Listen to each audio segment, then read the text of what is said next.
Matt Damon wasn't Matt Damon like he is now. He had just got off the Good Will Hunting, and that kind of brought him to the limelight.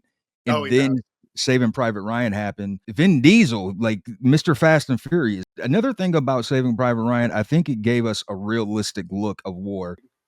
What do you call a person who doesn't stop reading and won't take their nose out of their books? And the counselor really can't help him too much either, Steve, other than to be like, man, I don't know, like a bibliophile. Yeah, he's like, what are you saying? They tried to come on to me, bro?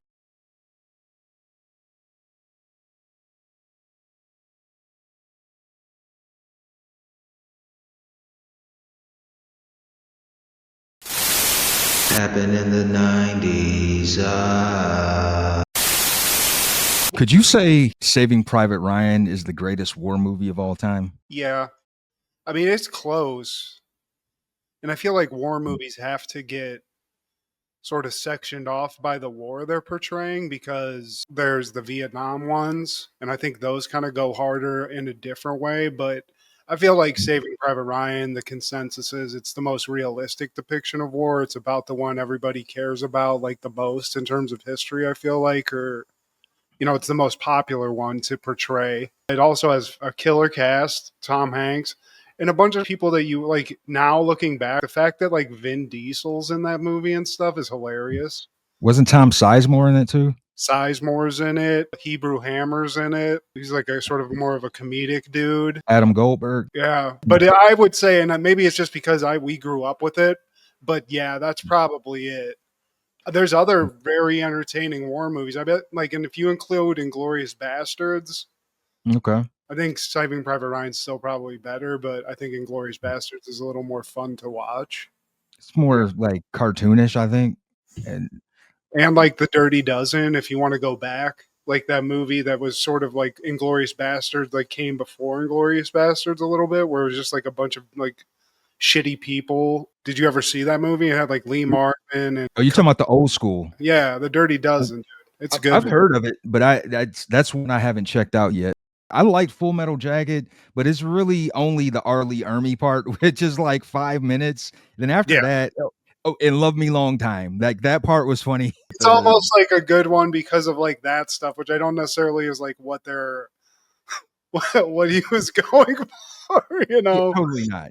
But I agree. I think like Full Metal Jacket's noteworthy, and people like know it because of the R. Lee Ermey parts of it. But if you go and watch it, it's like Scarface almost, where you watch it and you're like, this movie's kind of mid when you watch it all the way through. You know, it's long. It's kind of like the end's not really like satisfying, I feel like. I mean, if you're watching it for the first time, maybe, but a couple that I would put above Full Metal Jacket, Platoon, and even Apocalypse Now. I feel like Full Metal Jacket and Apocalypse Now, it's like they're neck and neck. Platoon, I totally agree with you on. That's what I was saying. Like some of the Vietnam movies like are like to me a little bit better because they go into more of like the true horrific nature of like war in general. There's another movie I'd like to mention when you call it a war movie, kind of loose because the war wasn't that crazy, but Three Kings with Clooney, Wahlberg, and Ice Cube. Like, I'll defend that movie to the day I die. That movie's good. Why are you so mean to Michael Jackson in your country? Hey, my man. Do you understand what I'm saying, my man? I think you could throw another 90s movie in there, A Thin Red Line. Was that 90s? That was 98. Okay. Yeah, that's a good one, too. And that's like more of what I was saying. That's like the side where they're like examining war more. So it's like deeper.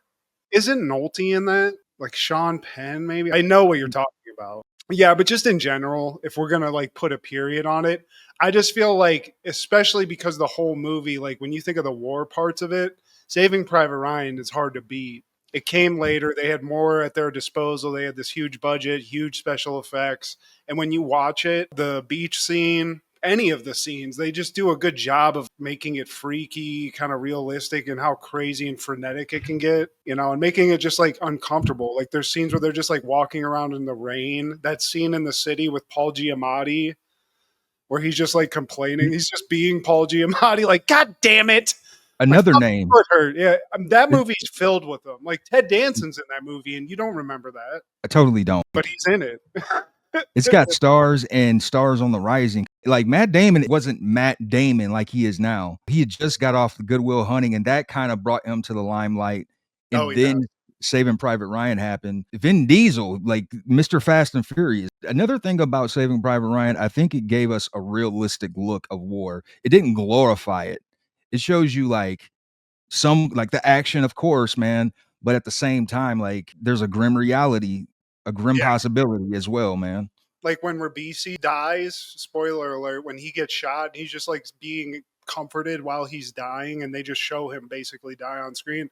I mean, you're right. I shouldn't have even said that. And it's a Spielberg movie, so it's Spielberg. It's hard to miss when you're Spielberg, I guess. And that's another one. I remember when that movie came out. You know, this is something that was like publicized and stuff, but like, you know, there was still a lot of World War II vets around when that movie came out, and they'd go and be like, I either had to leave or it just like was insane how close that they got to what it really was and stuff. So yeah, man, there's some other ones you can watch and be hella entertained. War movies can be great. There's a lot of good ones, but it's hard to beat Saving Private Ryan. And when you go down the cast list, Ed Burns, that guy's a badass. Ribisi, Hebrew Hammer. And then you go into just the people that show up. The guy from Seven that killed the hooker. Barry Pepper. Yeah, Barry. Yeah, the sniper dude, the one that prays while he's sniping people. I mean, it is just filled with craziness. And then that kind of became, it wasn't a typecast thing, but Steven Spielberg and Tom Hanks, the duo, are responsible for making a shit ton of good World War II movies and TV, because they made that show Band of Brothers, which is like an elongated version of Saving Private Ryan a little bit. They got Walter White in this shit. Damn, I didn't even remember that. Yeah. Yeah, dude. You just keep watching it, and then like they'll go into a town, some guy will be there, and it's like Ted Danson, just like, yeah, I just go over the hill. But you know, he shows up. Everybody showed up. Vin Diesel got taken out quick too. He wasn't there too long. He had to go film Fast and Furious. And all the other 20. This is Steve G and Mad G with Happened in the 90s, a show where we talk about what happened in the 90s. So get out your Cypress Hill and your King of the Hill, because high noon, your doom coming for you where the cowboys from hell.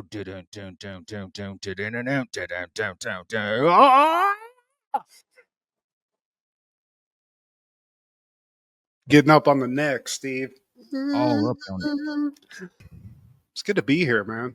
Good to be here on this day. Happy Sunday, my guy. Today, my friend, we're talking all things July 24th in the 90s. Yes, they deserve to die, and I hope they burn in hell. Starting off in 1990, Pantera would release Cowboys from Hell. And I thought this was their first album for years. It's actually their fifth album. I noticed that too. I was like, because I'm not a huge Pantera fan, Steve. I'm just going to come right out and admit it. But like that song Walk, I think it's like everybody knows Pantera song. Sure. That song slaps, Steve. So whatever album that was, I thought that was their first album. And I come to find out, I think that came after the album we're talking about now, which is Cowboys from Hell. And this is their fifth album. So goddamn, Steve, when did they start? Well, they started in the 80s. And the reason I thought this was their first album is because before Cowboys from Hell, they were glam metal. Dimebag Darrell was Diamond Darrell. Yeah. All those guys that you see. Steve Austin, Steve? They did a stunning Steve Austin. Ironically, both them and Steve Austin from Texas. And they were just products of their time. You know, Guns N' Roses was hot, Motley Crue, and you know, that was the era they started in. But when the 90s hit, something clicked where it's like, man, this ain't really us. We're Texans. We don't do all this shiny suits and all of that, man. And it's a complete contrast from this era of Pantera. I had no idea that they were like glam metal at one point, because to hear their like what they're known for, I can't see that. Dimebag with some fucking flowing locks and maybe just like a half shirt. dude, and they didn't set the world on fire. Like, I listened to the actual music, and I like this Pantera, put it that way, because I'm a fan. Yeah. And I've kind of felt guilty for a little bit because, like, man, they might be kind of racist. But I had to chat. I wanted to chat GPT for closure, and they certified that Pantera is not an official racist group. However, fuck Phil Anselmo, the vocalist, because he's come out and said a lot of things to the point where the rest of the band members were like, man, I don't know if we could keep fucking with this dude. Damn. Like, They're going yeah. on the front, man. So he's saying some crazy, real out of pocket shit. When they did a tribute of Dimebag Darrell, they called it Dime Bash. He was performing, and at some point, he did a Hitler salute and yelled "White Power." I remember hearing about that. Yeah, dude, that's fucked up. And I feel like, unfortunately for them anyway, like a lot of racist style dudes listen to Pantera style music. Unfortunately, It's not their fault. it's not. And like, they actually have a diverse fan base, because I don't know any personally, like other brothers who fuck with them, but like I could see, like, if you fuck with like Metallica, you could fuck with them, man. It just takes some time. I feel like sometimes, like the heavy metal shit, you got to be in a certain like mood to be listening to it. You can't just be like somebody like, this shit is awesome, and then you just listen to it and it's just and you're just, you're just high, you smoke the joint, you're not feeling it. It's good pump up music. I love this album. Like, obviously the title track kicks ass, and they have this track called Cemetery Gates, where, even though he's a piece of shit, I give credit where it's due. Phil Anselmo hits this high ass falsetto at the end of Cemetery Gates that it's hard to replicate. And then there's another song called Domination, where Dimebag is just shredding throughout this whole album, man. Even though you're not officially a fan, you're familiar with Dimebag Darrell. Oh, You've heard of that name. Well, unfortunately, I think a lot of people have heard of it that aren't even familiar with the music because of what happened to him. But yeah, hell yeah, dude. That guy was a legend. Pantera. I had many friends when I was growing up that loved Pantera. My buddy Matt loved him, made me listen to him. And there were some songs, I just wasn't like somebody who's like, throw it on, dude. I was more like, put some Limp Bizkit on or something. But yeah, hell yeah, dude, of course. And I'm telling you, Walk, it's the gateway drug of Pantera, because that's made me listen to more, because I work out. And when I work out, if Walk comes on, you're getting a couple extra reps in, Steve. Hate to use fucking meathead terminology, but it's going to push you a little extra harder. Totally, man. And Rob Van Dam introduced me to that song because that was his entrance music in ECW. And like the way he came out to that song, it just made it so much badass, man. But yeah, shout out to Pantera, except for Phil Anselmo. But R.I.P. Dimebag Darrell, you're a legend. 1992, Mistress premieres. This self-effacing comedy about film industry blues stars Robert Wool and Martin Landau as a writer-producer duo who must deal with the increasingly fickle demands of their film's financiers. Directed by Barry Primus, starring Danny Aiello, Christopher Walken, Jace Alexander, Robert De Niro, Martin Landau, Eli Wallach, Robert Wool, Cheryl Lee Ralph, Laurie Metcalf, and Gene Smart. Gene fucking, one of the designing women's in this bitch, Steve? One of the, and Moesha's stepmama. I liked it, man. It only made like a little over $1 million. But if you look at the star power, just Danny Aiello, Christopher Walken, and Robert De Niro alone, like, I can't believe I've never heard of this movie before this movie. Especially, it's like a lamp. And I went to film school, so like we were made to watch that movie with Steve Buscemi about making a movie that I know you know what I'm talking about. Yeah. We've even talked about it, I think. This is another one of those movies that I think should be shown in film school, because it is very much like a lampooning, like a realistic depiction of sort of the idiocy of making a movie, Arliss, you have sympathy for him because he's kind of like this nebbish writer trying to make that one big hit, but like the puppet strings are pulled because the three possible financiers, they have mistresses who, like, they're basically doing the meddling on his script. Like, no, you got to bring my bitch in. No, you got to bring my bitch in. And it by the end of it, like, his script is unfamiliar. He's not even familiar with it. Like, it's complete. De Niro's coming in heavy, like Dennis Reynolds, like, this script has no sex. Gotta have more sex. and my wife needs to be the one doing it on screen. And Cheryl Lee Ralph, she's Robert De Niro's mistress. Cheryl Lee Ralph, I swear. Damn, Steve. Yeah, I'm jonesing over some Cheryl Lee Show Ralph. me that smile again. I don't Yeah, even know why I sang that, Steve. It just came out, but yeah, she totally wasn't in Growing Pains. no, but just you wanted to see that smile upside down or sideways. I didn't get to watch it, unfortunately. I didn't have the time, but I watched a lot of stuff about it. And it seems like comedy also, but just one of these movies that's about Hollywood that people love to watch. And it's filled with people from fucking Hollywood. This isn't a bunch of no names. And Laurie Metcalf, shout out to her. I feel like she knows how to be sexy when she wants to be. Oh, yeah. I mean, I feel like any actress does, and they have the ability to have like a makeup team help them with that. But, we've talked a lot about the 90s at this point, Steve. And I feel like Laurie Metcalf you got to hold her up on like the high pedestal because she's maintained. All this shit's been like brought back, shit on, shit out, redone. And she's just out here still killing it with whatever people are giving her. She's just an opportunist, Steve. You know what did it for me? Watching Scream 2. I was like, oh, yeah, you a little evil bitch. It's Yeah. crazy.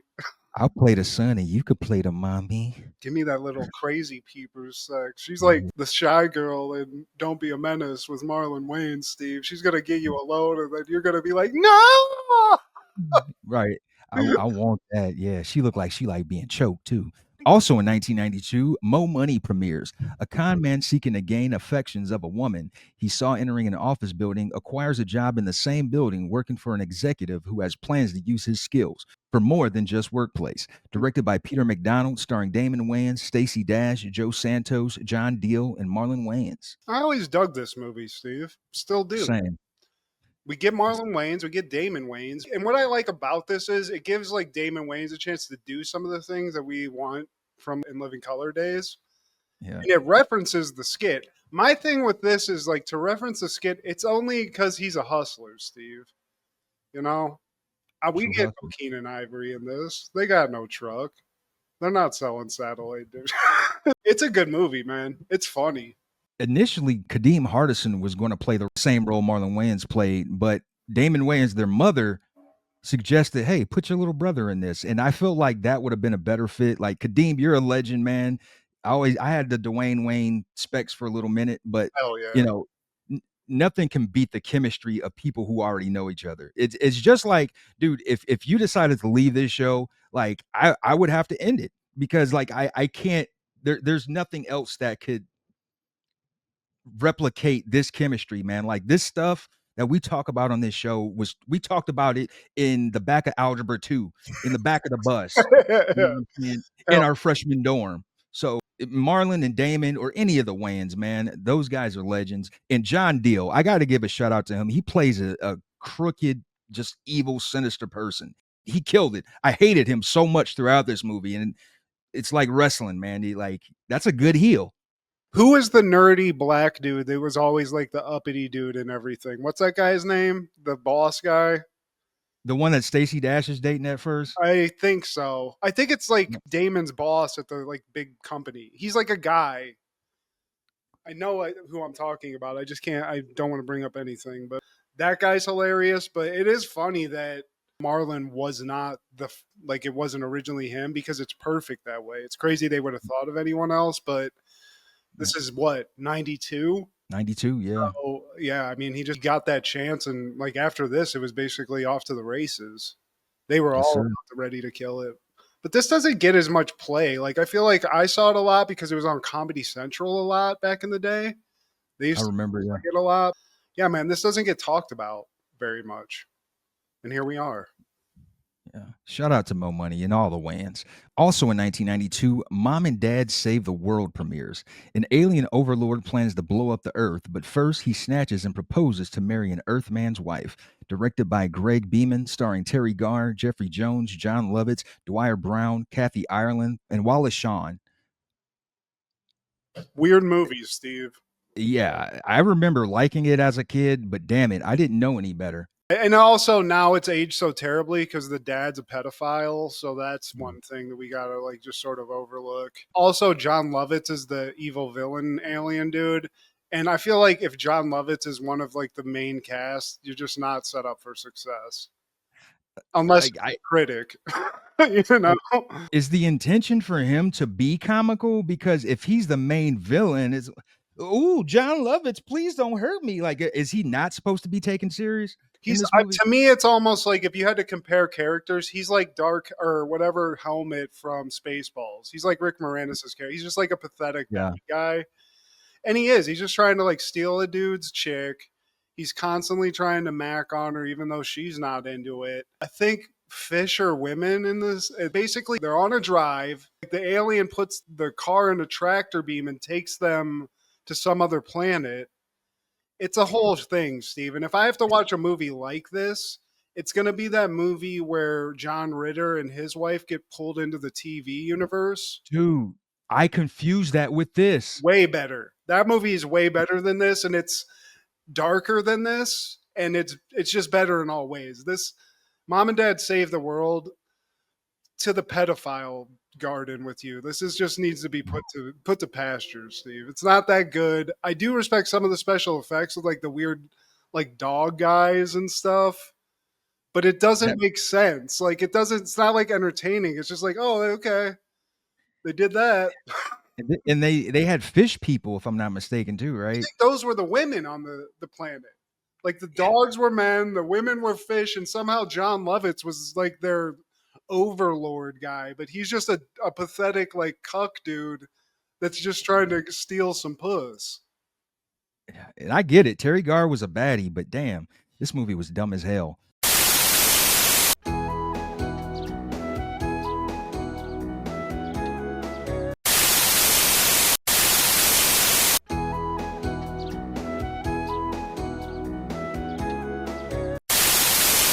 In 1994, The State is airing season 2, episode 3. We're going to be leaning hard on The State this summer. Yeah. Thank you, Jolo Trulio and company. We appreciate it. But by the way, I got to ask, like, do you have a favorite? Because Joe Latrulio might be mine. I always forget the dude's name. The guy that was on Reno 911. The main one, Thomas Lennon? Thomas Lennon, dude. I feel like he's the GOAT. Dude, did you know he wrote Night at the Museum? No, I did not. That's crazy. Oh, he's rich as fuck, too. Okay. A lot of those guys are kind of behind the scenes, and they seem all right. And also, just like a lot of them just kept working. Like the meatball guy, Ken Marino, he's still working solid. If they didn't get acting work, I think it's exactly what you said. They just started writing and created other awesome shows like Reno 911 and stuff. I would prefer that route. I don't need to be famous. Just give me that munyan. But the microchip, that's our first skit. And it starts with Thomas Lennon saying, this tiny computer chip can store every book in the world. You think I'm a liar? Say it to my face. Come on, you little bitch. Hey, get out of here, man. You see what you did to him? Scientist is unhinged, Steve. That theme song, I love it. It doesn't have any lyrics. And it's catchy. Now we're on the bookworm. And they're like, there's these two jocks. Like Joe Latrulio is like, hey, look at that guy. Look at him as he reads his book. Word party in his head. What do you call that? It's like every page is just another magical wonder. Every period a gift. He's so eloquent. This bully's so eloquent, right, Steve? But he keeps looking at him. He's like, what do you fucking call somebody who can't bring their head out of a book? What is the terminology? I got to go figure this out. He's the ultimate. So he goes to the girls' room and he asks, like, what do you call a guy who likes reading books all the time? I don't know, if like a philosopher. Thank you for the knowledge nuggets, ladies, but I gotta go. He's narrating this whole adventure, but then I think he goes to a guidance counselor or something. Counselor something. What do you call a person who doesn't stop reading and won't take their nose out of their books? And the counselor really can't help him too much either, Steve, other than to be like, man, I don't know, like a bibliophile. Yeah, he's like, what are you saying they tried to come on to me, bro? Counselor does give him some good advice. He's like, I don't know, but maybe just go to one and ask him. Ask a nerd, And he's like, thank you so much for the guidance, my guidance counselor. Appreciate it. Salutations. So he goes to the guy. He's like, "Hey, you, what do you call you? A bookworm? Bookworm." And then we get like that fun Breakfast Club montage of what happened to everybody that was in the skit, Ken Like, Farino, he found out he had a neck, I think. Something about that. at the age of 50, and then all 4 of those cheerleaders drowned about 4 minutes after talking to the bully. The bully, he blew out his knee and then his other knee and both elbows, and now he works at an unemployment office. And that's how it works out, Steve. In real life, that's what happens. The jocks become people that work at an unemployment or go to an unemployment office. I would love to see Shawn on the side of the road doing community service. No, I would love that too. Yeah. I would never do this otherwise, but if you could clock it was him, just throw some trash so it hits him on the way, as you pass over. Yeah, just here's some extra. You got to stay busy, Shawn. Yeah. They're not going to fill out that paper, okay? Here you go, bud. But that same unemployment worker, like, it leads to another skit. And we cut to Ken Marino. He's being interviewed for a job. He's like, if I get a job today, I don't care if you play Yankee Doodle out your ass.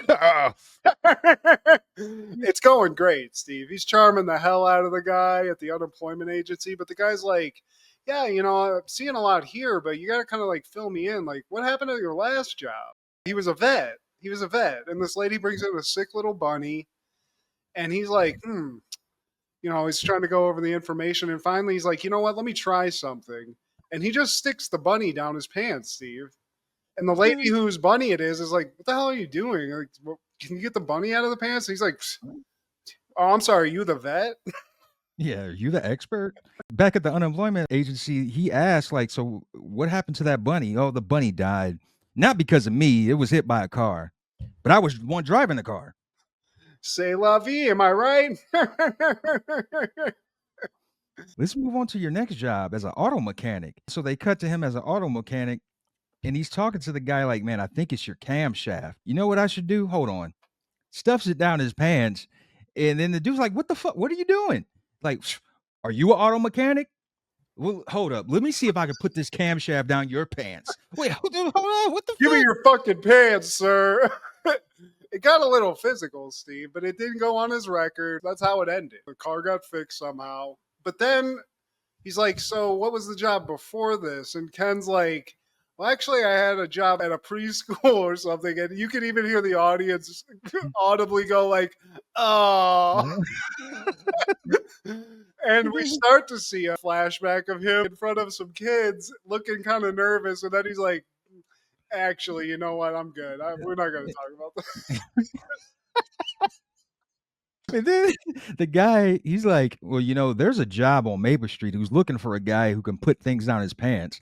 I don't know if that works for me. You don't got anything in like food service or anything else? And the guy's like, nah, man, this is all we got. And he's like, well, guess I'll take that job on Maple Street. And then he stuffs the guy down his pants all the way. And the guy grabs some like jelly beans or something and starts facing him. So, take a little snack into the pants. This guy's an expert, though. He's put a lot of stuff down his pants, Steve. So I feel like if anybody, you can trust him. There's a use for that somewhere. But up next is the relationship line. Are you looking for more than just sex? Call the relationship line. But it's not sex, Steve. This isn't anything. This is completely non-sexual because what this is, it's kind of genius, honestly. You can get in fights that you would normally get in a relationship with a complete stranger, no strings attached. So it's a lot of like, yeah, sorry, okay? I'm not seeing anybody else. Jeez. Like, that was just a friend. What'd you say? What? I can't you never fucking talk loud enough. Okay? It's a lot of that kind of shit. bring this to now, Steve, I feel like there's some pathetic people that might actually do this just for some context. And the next part is a morning talk show called People Really Live This Way. Yeah, Steve. Carla and Bob. They've got a show where it's just the morning show. It's like the Today Show, except all they're showing you are people living in squalor. Pretty much. It's actually the finals of a competition that they've been having for People Really Live This Way. So we're actually treated to clips of all of the finalists. The first of which being Patricia, who basically just seems like a woman living in a trailer park. Nothing too crazy. They're like, this woman's house costs as much as my suit. Do you believe how people live like this? This is crazy. Patricia, maybe you'll win some money. Just kidding. You live in shit. You probably smell. Bye. What are you going to do with that money if you win? Well, I'm going to do this, that, and yeah, you'll probably just buy more tater tots for your white trash family. Patricia, it's not looking great for her in this contest. But then we meet Richie, who to me looks like a front runner because right away, he's right about ready to jump, Steve. End it all. Yeah, he's on like a water tower. He's ready to jump. Bob and Carla show up and they're like, Richie, she wants to talk to you. And he's like, wait, you do? You're like, yeah, I know you've been recently divorced. She's on the line. He's like, please let me talk to her. Oh, we're just kidding. What? Yeah, it's probably better off. She was a whore. Actually, I'm just kidding about that. But actually, now that I mention it, she's dead. Actually, I'm kidding because she's both. And then, She's dead and she's a whore. She's a dead and a whore. So you're better off. And then Richie just jumps, Steve. So I guess he's disqualified. He gave up. Then we cut to Tim, and it looks like he's getting evicted. All of his belongings are being taken away in a truck, and they pump fake him. They're like, Tim, today is your lucky day. You win the sweepstakes. No, I'm kidding. You win the $20,000. You don't have to give up your farm and all your possessions. You can get those back. He's like, what? Oh, okay, yeah. Just kidding. Those things are already gone anyway. You're better off. Bye. So, and actually, then they're like, actually, there was no prize money. We spent it all on whores. And this was the elevator. It's a Michael Showalter who gets his wallet stolen. And it's the guy right behind him. The guy tries to get away, and he's running for quite a while to be in an elevator. Yeah, I mean, this is a packed elevator, but basically it's a chase through an 11-person elevator, and at the end of which he disappears. Like, he's getting chased, and suddenly, like, the guy bangs into a wall that got his wallet stolen. He's like, wait, where the fuck is this guy? And he's gone, so we're like, okay. And then we, like, the camera pans down, and the thief is like parkouring, like holding on to like a guy reading the newspaper. It's the perfect crime, Steve. Robert Ben Garant. Well, regardless, this man is like Cirque du Soleil to stay away from this guy on an elevator, no less, Steve. That's pretty tough. We have another one of those behind the curtains kind of deals with the cast of the state. A lot of people think stars like us are into a lot of questionable adult activity, but we don't smoke cigarettes because they're bad for you. They don't make you look sexy or cool. Never do something like that. We don't drink beer all day. Never blacked out in a Corvette and drilled it into a house. That's something that somebody else would have done, not me. We don't do drugs. Special K, we never did it on Greenwich Street, and it was never really cool. Never did some duster hits and blacked out. And none of us have ever been arrested for stealing CDs at Tower Records. And I know damn well I've never been arrested for stealing babies and selling them on the black market to people in Monaco. The cast of the state, model citizens. Up next is a phone line for Carrie Fisher, 555-FISH. Hey guys, this is Carrie Fisher. Are we talking about Princess Leia, Steve? Yeah. Okay. Why do they do this? They're random like that, man. Because the guy, he's just on the phone. He's like, yeah, I loved your buns that you had. And then that leather getup that you wore. Yeah. Thank you. Bye. You're welcome. Rest in peace to a legend, Carrie. You could have made some extra money just talking to nerds. Not a Star Wars fan, but she did look sexy in that one getup. Oh, hell yeah, Steve. Both of them. The OG, just the white. where you take that off, she's looking right and tight, and then that just obviously the bikini Job of the Hutt get up. We all love that. Lois and Clark, and Lois is like, "Why aren't you and Superman here at the same time?" I mean, it makes sense. She's catching on, Steve. And then some monster attacks Metropolis. So Clark's like, I gotta go. And she sees him go into like a closet of some kind. Lois is just outside ready to catch him. She's like, of course, this guy's Superman. He's gonna come out in this outfit at some point. But then she's like, hey, Clark, what the hell are you doing in here? And she opens the closet.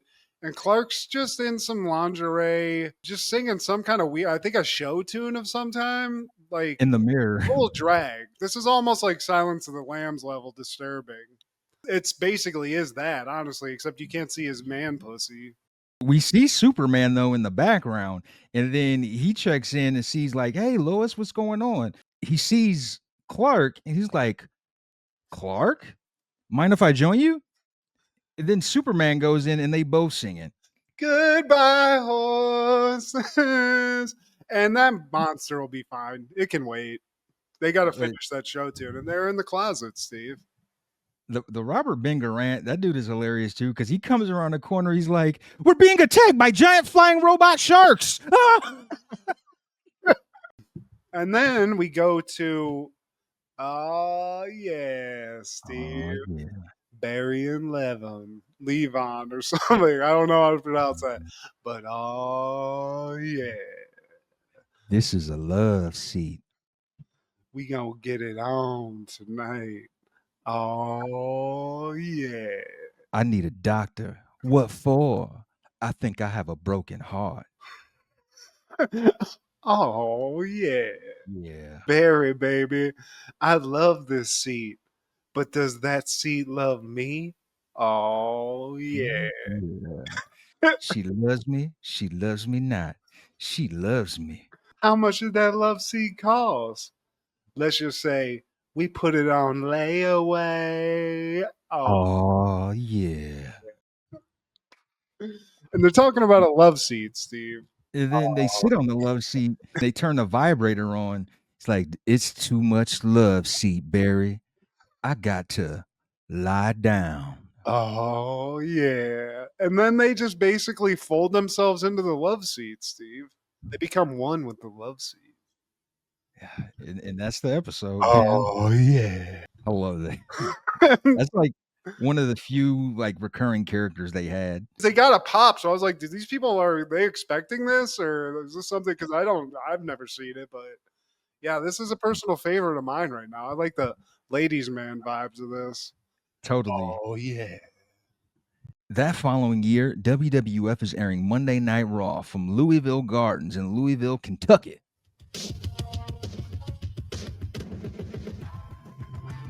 I kind of dig this theme song, Steve.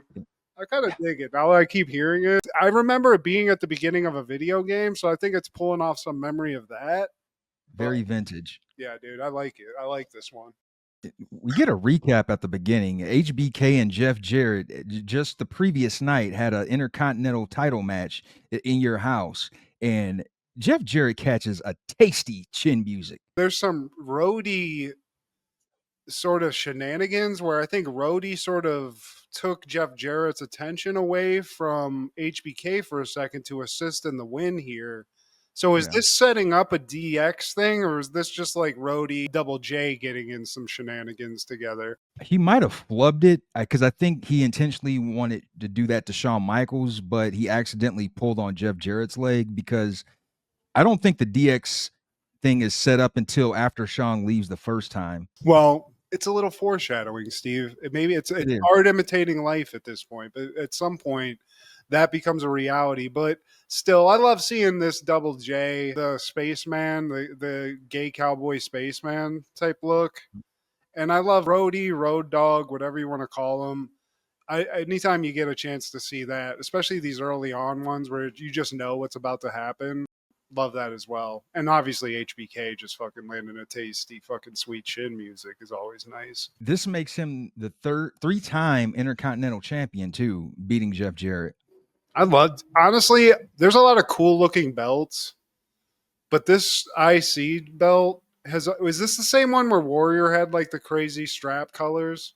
The different colors, yeah. It's the most cool looking belt, other than the $1 million belt, which I want that still to this day. But yeah, Shawn Michaels, tasty looking white strapped IC belt, 3 times already, and it's only 95, Steve. Only 95. And this to me is peak Shawn Michaels, like mid to late 90s.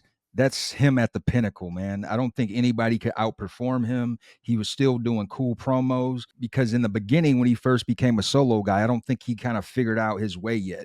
He was so used to having a tag team partner to split the duties. How far are we removed from him kicking Marty Jannetty through the Brutus the Barber Beefcake set? I think that happened in 92, early 92. So we're about 3 years. So 3 years of him just like putting in steady work. He's not even a heel.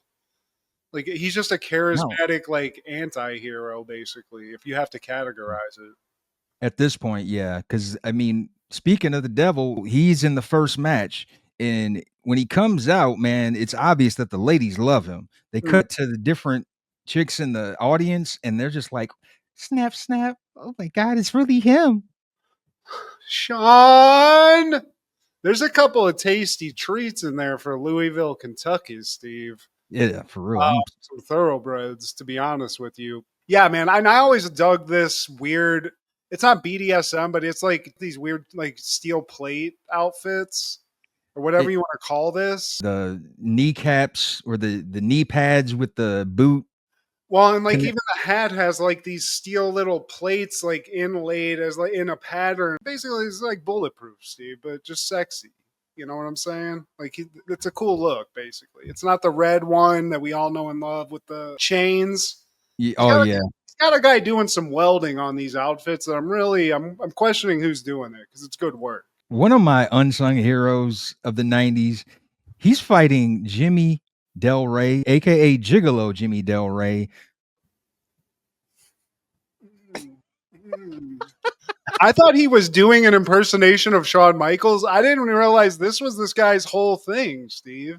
That's his thing, man. The Gigolo, spending lots of dough. And he was a part of Heavenly Bodies with Tom Pritchard, the guy with the nasty mullet curl, whatever. That's Brother Love's brother, Bruce Pritchard's brother, Tom Pritchard. Yeah.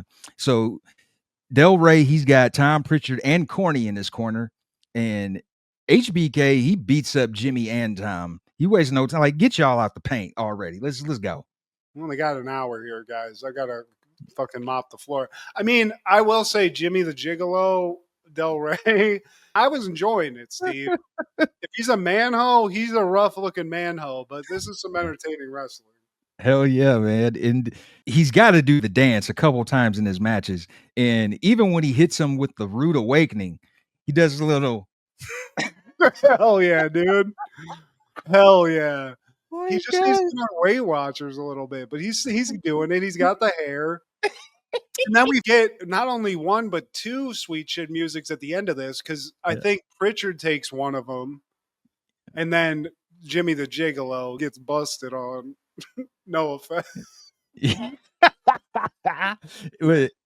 Man, I always liked the Shawn Michaels coming off the mat deal. I don't think I'll ever be able to do that. It's kind of like a tape ejecting from a VCR. Like he just pops up. Like the kip up thing? The kip up. Yeah, hell yeah. I just, oddly enough, I saw a hilarious, or not a hilarious, but like a legendary video of him and Undertaker at the end of a Royal Rumble where they both like get up at the same time. It involved a kip up that was legendary. And I always have tried to do that. I remember as a fat kid hilariously trying to do it in my basement and giving myself a really terrible head injury. But yeah, dude, Shawn Michaels, man, I find it weird he's at the beginning of this. He's the IC champ, and I guess maybe the philosophy is start it off with a bang. Get this star out here and just get it popping. They show clips of Jeff Jarrett's concert at In Your House. So not only did he have to defend his Intercontinental belt, but he plays a little tune, man. Ain't I great? But there's also a little bit of maybe like an asterisk here where I think people are saying that he might have been lip syncing this whole performance, Steve. They mentioned that. I think actually Rhodey might have mentioned that to some people behind the scenes. They say, so he's spilling a little tea. Oh, Ashley Jeff Simpson. Jarrett, yeah, dude. He's fucking letting everybody know. But I support it, Steve. Jeff Jarrett, country legend, as far as I'm concerned. Then they keep cutting back to that Intercontinental match with HBK. They give you the whole rundown, like the roadie pulling on Jeff Jarrett's leg. And then they cut back to Doc Hendricks, and I can't make out a word he's saying. He's just He is coked out of his mind, dude. They didn't tell Doc that he had to go on. They didn't give him like that 5-minute window to just chill out because he's fired up. I didn't clock anything, and I had closed captioning on, and it was just a bunch of letters. He on 10. Yeah, dude. So shit got crazy. What was the actual thing, though? What was the event the previous night? What was it? In your house? In your house. Yeah. Do they still do that one, Steve? Is In Your House still an event? They brought it back a couple years ago, but like it's kind of a vintage deal. Like Okay. they'll only do it to, like, I don't know, to reminisce every now and then. Well, the next match, Steve, a couple of familiar faces here and a couple of guys I've never heard of and the announcers maybe never heard of because they're having trouble keeping them apart. And I'm talking about the Smoking Guns, Bart and Billy, versus John Faulkner and Rick Stockhauser, Steve. Sound like some people we went to Perrysburg with. Those sound like two guys that are on like the court docket for DUIs. Those are just normal guys. And even like the whole time they're calling this match, the King and Vince, they're both like, which one is that? Like they don't even care to know who these guys are. They're just two dudes. I will say the Smoking Guns finisher was pretty cool though. I was going to say I didn't dig it. You really? It was like too telegraphed. It didn't look smooth because it's the one where like one of them holds him up on his shoulders and then they like smush him off the top rope, basically. It's kind of like a remix of the Doomsday Device. Close, but I'm saying I disagree, Steve.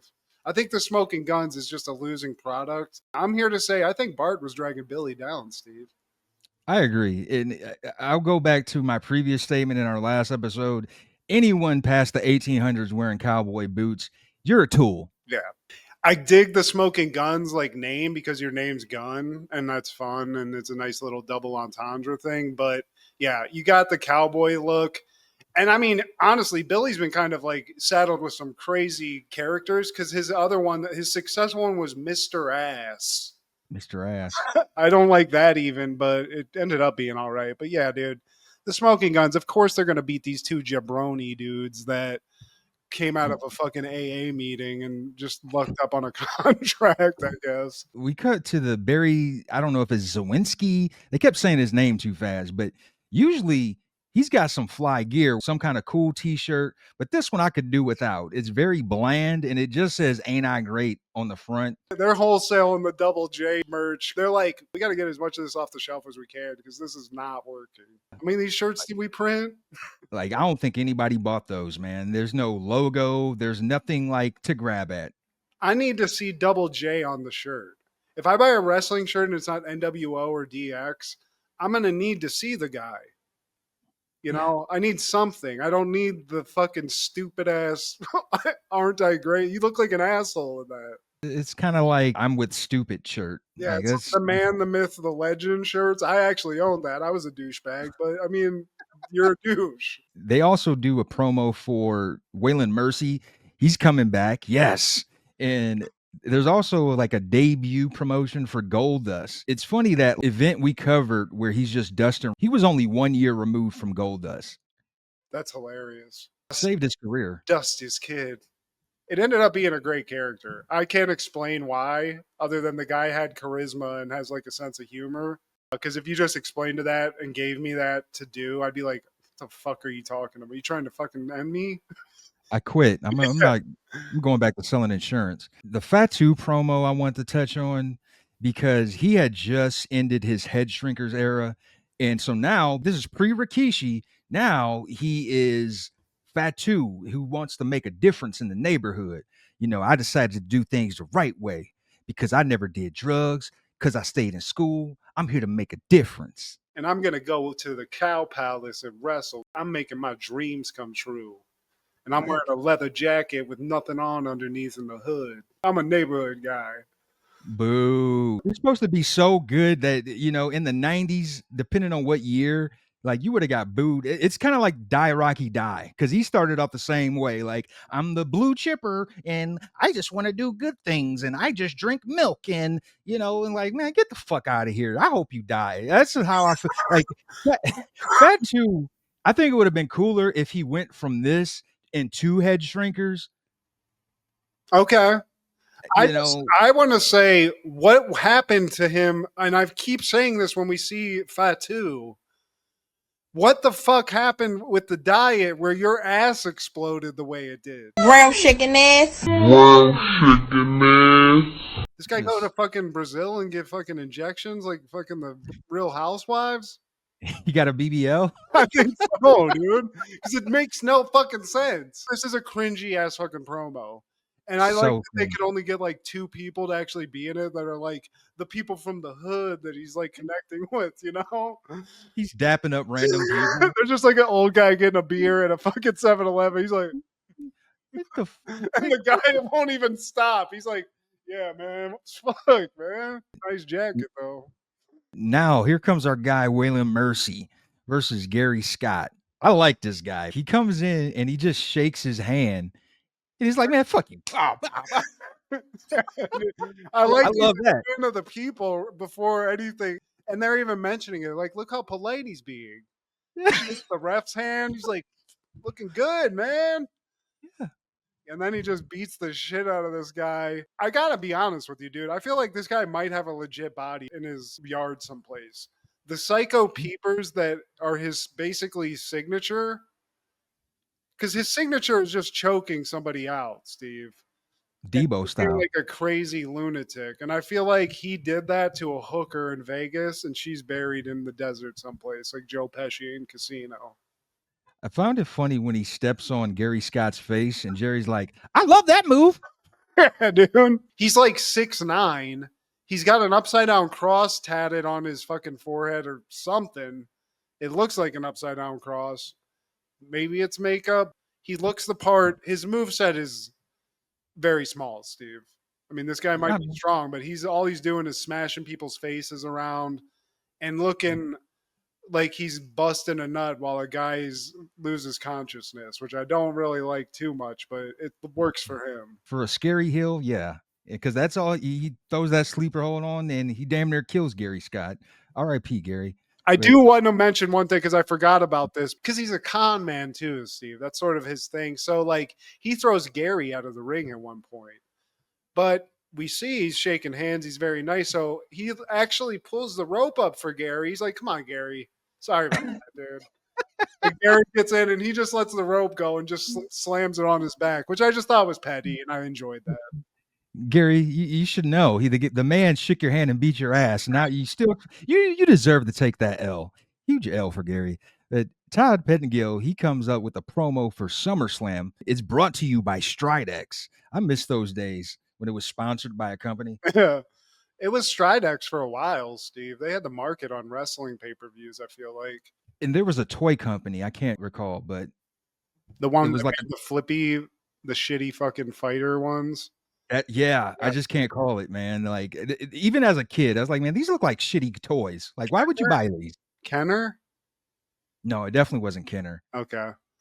Yeah. We do also get what I would say, honestly, Steve, is a promo for Mabel, who's just recently won the King of the Ring. Say what you want about Mabel. Say what you want about the look. Say what you want about the guy who looks like a midget next to him. I can't ever remember his name. Mo.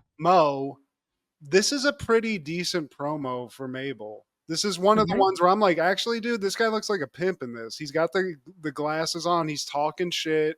He kind of sounds like an evil Mr. T in this. He's like, sucker. Says a lot of that shit. A lot of Mr. T action, man. This is way better than his hip hop. Like, hey, oh. Yeah. Even at the end, he's like, hail to the king, sucker. And he's got the shit on. He's got the gear on. It looks cool. And he's gunning for Diesel because he's the king. I deserve a spot to win the belt. You should be grateful that I'm even giving you an opportunity to face the king because I have such a royal heart. He keeps calling him Big Daddy Fool. And he just keeps talking about how he's a very benevolent royal king, Steve. when you come into my kingdom. He uses a lot of like the royal terminology and mixes it with a sucka every once in a while, which I just thought looked very cool with the shades and the crown. So to Mabel, this might be your greatest moment other than winning King of the Ring as far as promos go. Put this on your reel. This is reel worthy. That's resume worthy.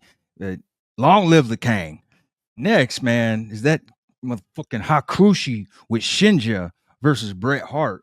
I told you, Hakushi, you keep fucking around with Bret, you gonna find out. Because he comes out with that head again, that Bret Hart head in his satchel. I swear, like, why are you coming for Bret?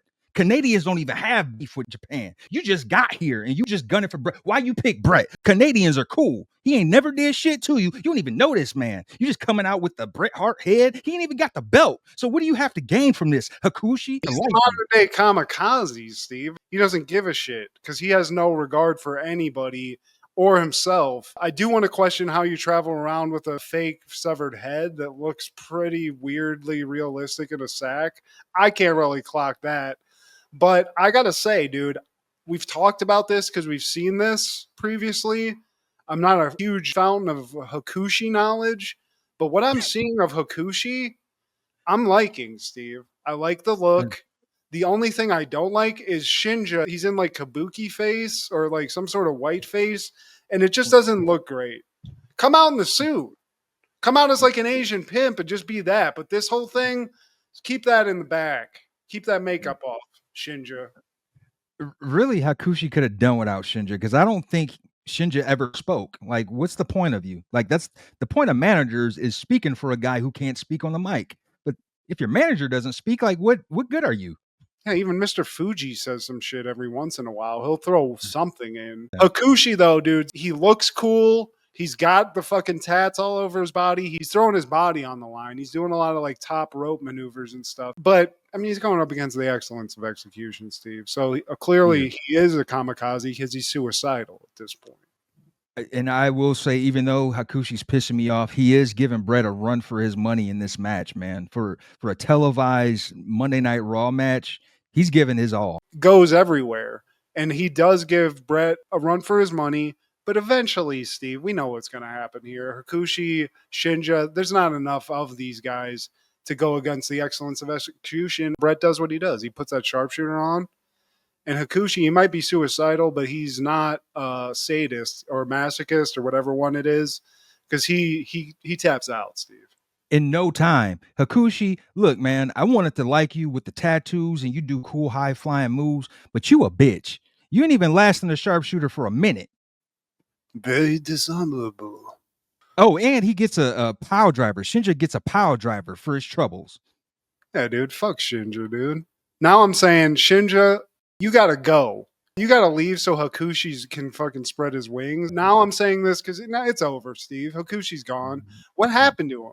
You watch wrestling at this time. Did he just come and go and he just disappeared? Because I never saw Hakushi once as a kid. I was occasionally checking around this era. Like, I wasn't as locked in as the Attitude Era, but I think he just came and went because he probably didn't feel like the travel was, could fit his lifestyle. Because, I mean, you work for Vince, you're going to have to do a lot of traveling. And the fact that he's not even from here, that was probably too much for him. Okay. Oh, he's doing a lot of top rope headbutts too. So I feel like you take a couple of those the wrong way. You're just like, you know what? I'm going back to New Japan wrestling. I'm just going to do a Wednesday every few weeks. Fucking get paid. What was weird about this was Pierre from the Quebecers shows up and he takes the breadhead bag. Yeah, he just takes it. Like, what the like, you have nothing to do with any of this. What? I like memorabilia. This is going to be worth something someday. Going to the pawn shop. You see how realistic this thing is? I kind of just want to look at it to see how he pulled this off. Like, look at the cheeks. Look at the bone structure here. This is art. One of the many fatalities of the new generation era is Dean Douglas. I was so disappointed in this, Steve. What a misuse of just a fucking legend. Misuse. Very apropos. I'm the personification of knowledge, Steve. Like, this guy, like, even if he's a dean, what kind of weird ass dean is this? Yeah. I'm going to grade all of the superstars in the WWF. Some of them might pass, others gonna get it. he gives like 4 or 5 definitions of knowledge, talking about that pit in your gut. A lot of the superstars are going to have that pit in their stomach when they receive their report card. Like, Come on, dude. You're just a substitute teacher that cares too much. You're Tom Berenger. like, yeah. When I first started watching ECW, I kept hearing about Shane Douglas being the champ. I was like, the fucking the professor, dude. ECW, like, y'all. In But then, Douglas. yeah, but then when he came out and started giving promos, I was like, oh, this isn't Dean Douglas. This is a whole different. Yeah, I like this guy. What's his nickname in ECW? Shane what? Well, Shane Douglas, I don't know. Like, did he have a Was it nickname? Shane something? The real whatever. But yeah, he already had the fucking genius, guys, and that didn't work out. Dean Douglas, and it's literally like a fucking set on a TV show of like a very special episode at a school. It's stupid. I like the Tom Berenger comparison. That, yeah, it really is that, man. I'm gonna give you a grade, Undertaker, D plus. And at the end, they have a Shawn Michaels interview, and he's like, man, I feel as good as I look. And Vince says something very pause-worthy. I really think Vince has a hard on still to this day for HBK. Look at the body on this guy, King. Look at the musculature. The bulge in his pants. Did you see when he almost stripped earlier? Did you see the dick root? Yeah, it see is. it, It's weird. But Shawn's just sitting here. He's just here to talk shit. He was still here, and like they had to get him and King getting a little back and forth. And he's like, "You want me to come out there? I'm here. Why don't you come back?" Kingfish? Yeah, Kingfish. He says Kingfish a couple of times, and then that's it, Steve. Just a little sexy outro for fucking Raw that night. Just because you have 3 championships, Larry King had 9 wives. Doesn't make him a great husband. That's a great point, King. That's a great point. It's pretty valid. That following year, 1996, A Time to Kill premieres. A young Mississippi lawyer defends a black man who killed the 2 white men that raped his preteen daughter. Directed by Joel Schumacher, starring Sandra Bullock, Samuel L. Jackson, Matthew McConaughey, Kevin Spacey, Brenda Fricker, Oliver Platt, Charles S. Dutton, Ashley Judd, Patrick McGoohan, and Donald Sutherland. Just imagine that girl is your daughter. This was used in school. I saw this a lot just like with my family, but this was like a movie that got like hugely popular, but it is a fucking dark movie. Yes, I hope they die and I hope they burn in hell. Legendary line, Steve. Everybody's great in this. Even Bullock, Steve. I was just going to say, this might be her best movie, and I don't know, because it's not like she's the star, but she's attached to this movie, so like it might be my favorite movie with Sandra Bullock in it, put it that way. I mean, as far as like good performances, because I'm a Speed guy. I like Speed, but I don't think it's because of her. No. You know, and I mean, I'm a huge Net fan, but we all know how you feel about the Net, which we just don't need to, I don't want to trigger you. Come on, babe. Hey, babe. Dennis Miller should have been in this movie too. That would have just changed it. Yeah, it would have fit. Yeah, dude. Great courtroom drama. One of these movies that's like, I don't know, just even watching it, like, it just pulled off really well. Southern tension, it's hot, it's the summer, everybody's sweating. They're like, even got a Southern like lawyer, like Kevin Spacey's that quintessential, like, oh, I do declare, Mr. Judge, sir. This is one of the sweatiest movies in cinema history, man. And I feel like there were some snubs too, because Kevin Spacey, for all his work, I never took away his talent. Like, he did a great role as the prosecutor. And Matthew McConaughey, man, shout out to him for stepping up to the plate, because at this point he was just known as the dazed and confused guy. I mean, I think we were getting like to that point where he was starting to do this and like Contact and stuff, where people were seeing like the more dramatic side. But I do think you're right, and especially like for this to be one of the first movies. I mean, this is a crazy choice to make if he's not like a known like dramatic actor, because he's crucial to this. For sure. He should have got nominated, man. Same thing with Samuel L. for Best Supporting, because like not just those 2, but everybody, even Kiefer Sutherland. I think he was one of the Klansmen. Yeah. And like, man, I forgot he was even in this shit. That's one of the guys, just like Saving Private Ryan. You're like, damn, I forgot he was in it, and Oliver Platt. And his dad. Yeah. Oh, hell yeah. Damn. Sutherland's, they were a package deal for a while, Steve. You got to put my son in this. He needs Coke money. This was actually John Grisham's first novel. That's crazy. Again, something I didn't realize about this movie, but I think as far as like courtroom dramas, this is probably one of my more favorite movies from this era. I'm not a huge courtroom drama fan in general, but Me either. yeah, like this one definitely. McConaughey nails it. The scum, it's just one of those where everyone does, like all the scumbag white supremacist guys, like it's all, everybody's doing a good job in this movie. Even Rock. Joey, why don't you go up and get a job? But yeah, I mean, I feel like the takeaway from this is Samuel L. Jackson's line that it will never die. It's forever green, Steve. It's never going to lose its power. When you see it in the movie, I mean, it's the memorable moment from the movie, Steve. Straight up, like that's the one that stands out. Even Chappelle had to spoof it. Yeah, hell yeah. In 1998, Mafia premieres. Take off on The Godfather with the son of a mafia king taking over for his dying father. Directed by Jim Abrahams, starring Jay Moore, Lloyd Bridges, Olympia Dukakis, Christina Applegate, and Billy Berg. I kind of dig this movie. I did too. There's a couple of these like gang movies, like spoof movies, this nature, but this is a good one. Do you feel like this is a dying art form? Because I feel like back in the day, we used to get these on the regular, the Hot Shots, the Naked Guns, this, and then like Keenan Ivory Wayans, he would be coming around the corner with, Don't Be a Menace, scary movie. I feel like you just don't see that anymore. Yeah, you don't. And I'm wondering if it's just because like there's nothing to spoof. There's nothing good enough to spoof anymore. Like they can, and they've tried to do that with like superhero movies, but I do think that maybe the creative people behind the ones that we know and love, there's nobody even thinking about that now, which is weird because these movies were hilarious. They were, and I feel like you can't give like a honest, true review of a parody movie because to me, a parody movie is supposed to be silly as fuck. Like the sillier the parody movie, the funnier it is typically. Like Don't Be a Menace, all the Mel Brooks shit. It's supposed to be over the top. Yeah, I mean that's the point. It's a spoof movie. You're like putting a magnifying glass to all the ridiculous shit that these movies pull off. That is great in the movie, but when you actually do it again and you're like, look at how ridiculous this is. Yeah. Jay Moore is just one of those guys where he's hit or miss for me, but he kills this movie.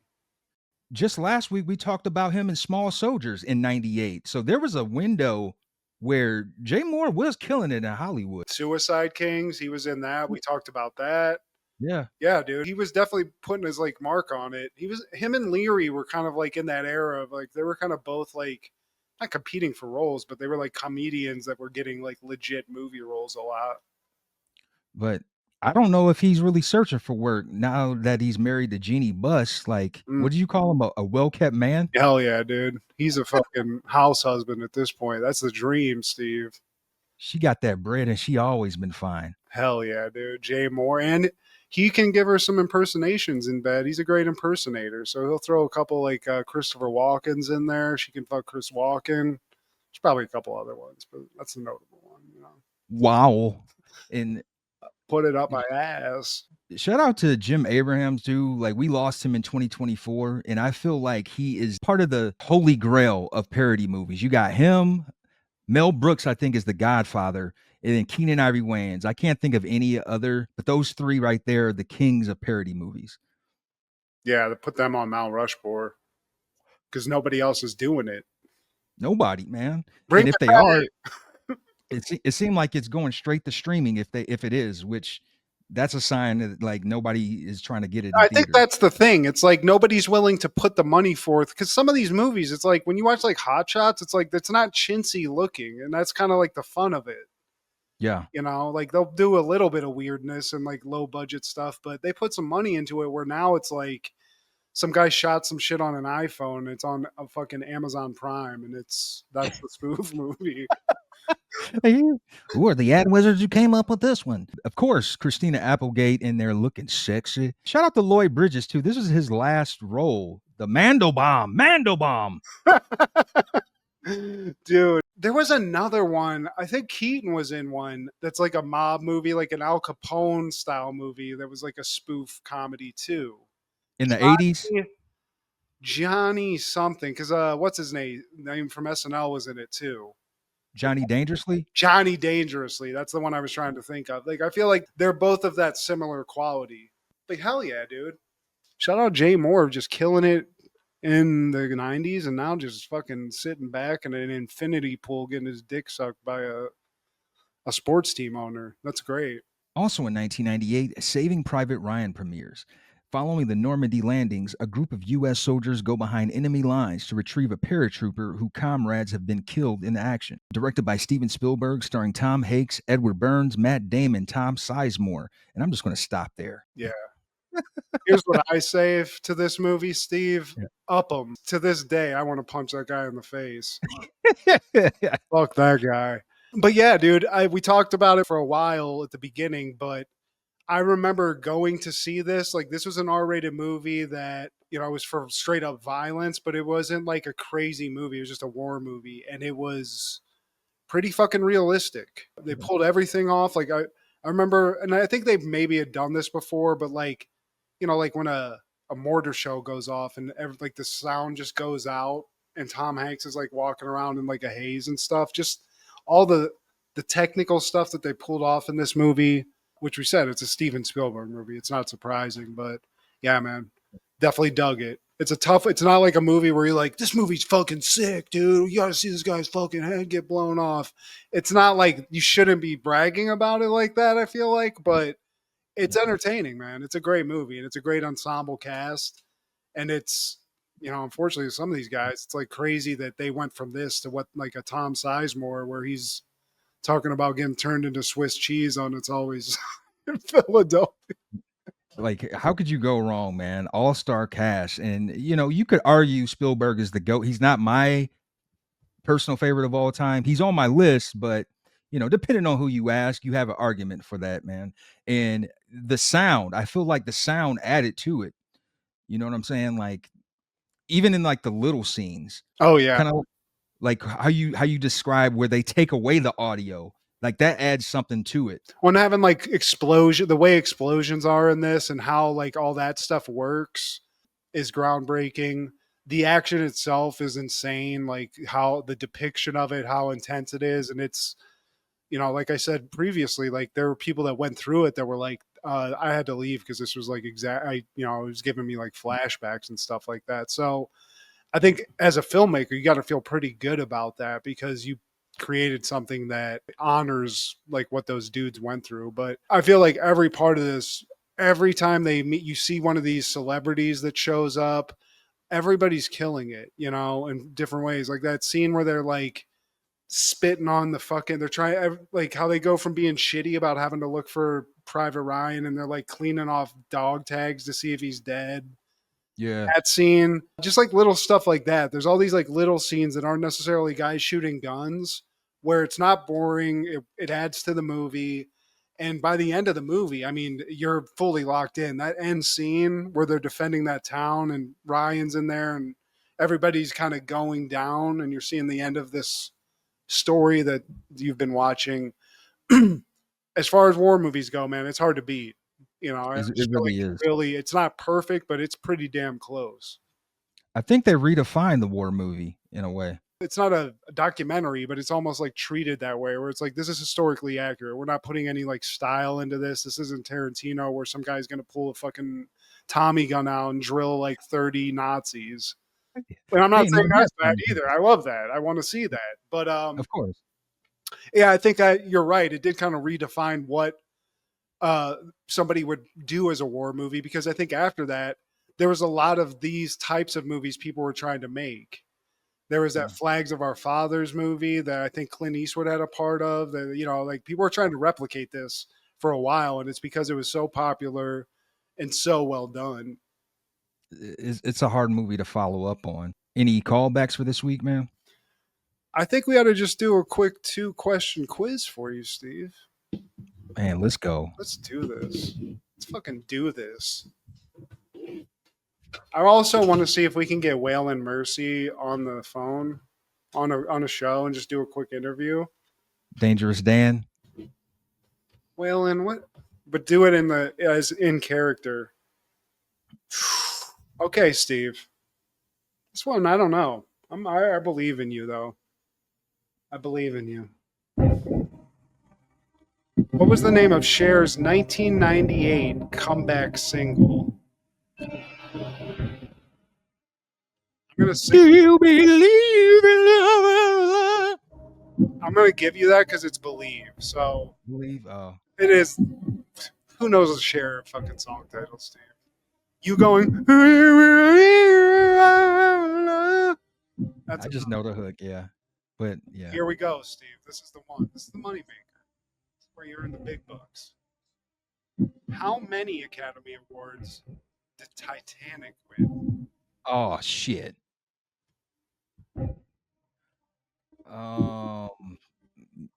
Let's go with lucky number 7. Is that your final answer? 8. Damn. You had to add a couple more on there, Steve. 11 Academy Awards for Titanic. Yeah, I knew I was screwed on that one. Damn. Well, you know, Steve, you can't win them all. But you got close. So you got. Who the hell is that guy?